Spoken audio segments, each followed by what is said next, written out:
Olá, meu nome é Laura de Figueiredo e o nome do trabalho que irei apresentar neste CEP de 2022 é Oscilações Climáticas Interanuais Interdecadais e Secas na América do Sul.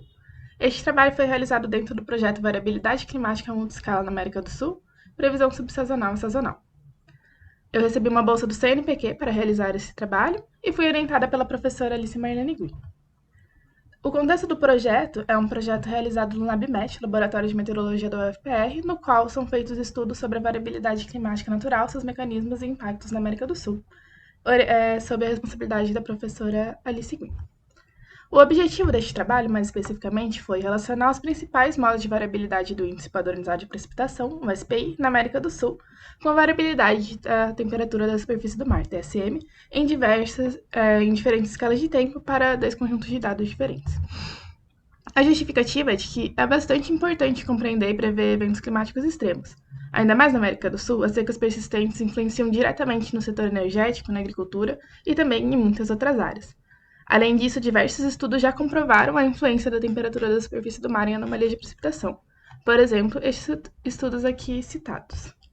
Quanto à metodologia, foram utilizados dados de precipitação do Global Precipitation Climatology Center e dados observados do Laboratório de Meteorologia para calcular o SPI para esses períodos.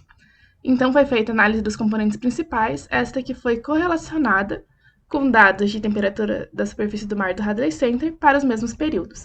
Também foi feita uma verificação cruzada, que é descrita aqui em azul. Um pouco mais profundamente, quanto ao conjunto de dados. Conjuntos de dados de precipitação diferentes utilizam metodologias diferentes para completar falhas na coleta de dados. Global Precipitation Climatology Center utiliza a medida de mais de 90 mil estações pluviométricas localizadas ao redor do mundo. Também dados coletados por satélites meteorológicos e dados históricos fornecidos por seus parceiros.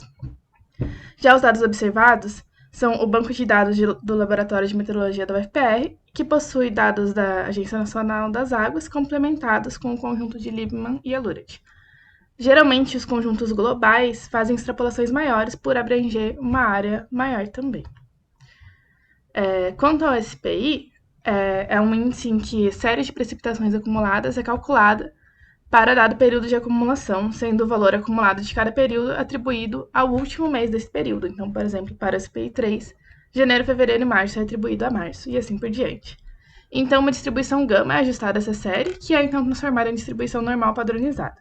A precipitação acumulada registrada em cada data é comparada com essa distribuição e transformada em unidade de desvio padrão da média dessa distribuição.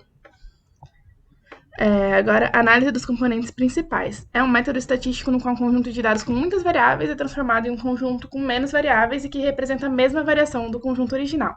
Ele gera os factor loadings e os factor scores.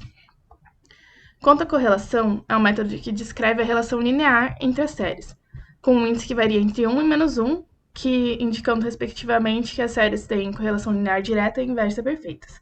É então realizado um teste de significância baseado na distribuição t-student. Quanto maior o nível de confiança, mais segura a indicação de relação. Aqui nós temos a correlação e os níveis de confiança utilizados. Para as séries temporais 48 e 60, foi necessário diminuir muito o nível de confiança, por isso esses resultados não serão apresentados. Na verificação cruzada, é feita a CP das séries temporais de TSM e então os modos são correlacionados com o SPI, e o resultado deve ser condizente com o já encontrado anteriormente. Agora partindo para os resultados. Em todas as escalas de tempo da SPI, para os dois conjuntos de dados, o primeiro, segundo e terceiro modo de variabilidade tem fortes componentes no Nordeste do Brasil, que é possível observar nessas duas figuras aqui de cima. Este modo tem forte influência do Enos, do Atlântico Tropical Norte, do Atlântico Tropical Sul, da oscilação interdecadal do Pacífico e da oscilação multidecadal do Atlântico. E ele é semelhante ao quarto modo de variabilidade interdecadal de precipitação de verão, determinado por Green-Sabori, que tem relação de mesmo sinal com o IP e IOMA, e de sinais contrários com as oscilações do ATN e ATS. Outro modo que apareceu bastante frequentemente é este modo com maiores componentes no centro-leste do Brasil, que aparece para SPI 3, 6 e 12 e é semelhante ao terceiro modo de variabilidade interdecadal de precipitação de verão determinado em Green-Sabori. É associado com a oscilação do Atlântico Norte e Atlântico Tropical Sul. Já na verificação cruzada, na correlação entre modos de TSM e SPI, é confirmado que na fase positiva do Enos, a chuva abaixo do normal no Nordeste e acima do normal no Sudeste da América do Sul, o que apareceu na correlação entre modos de SPI com TSM.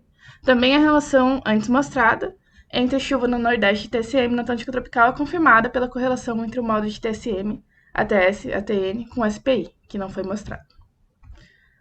Quanto às considerações finais, os dois conjuntos de dados apresentaram resultados condizentes um com o outro. Existe forte correlação entre anomalias de precipitação e de TSM, como foi evidenciado pelas correlações de modos do SPI sobre a América do Sul com TSM global. Porém, essa correlação diminui para escalas de tempo maiores. O modo de variabilidade de precipitação pode sofrer a influência de vários modos de variabilidade de TSM, que foi evidenciado no modo de variabilidade de precipitação do Nordeste, que sofre influência de Enos, mas também de modo de variabilidade de TSM do Atlântico Tropical, o que aparece na verificação cruzada. O Sudeste da América do Sul sofre influência de Enos, mas não do Atlântico Tropical. Essas foram as referências utilizadas nesse trabalho para esta apresentação, mas é claro que foram utilizadas muitas mais, e agradeço a todos por terem assistido até aqui.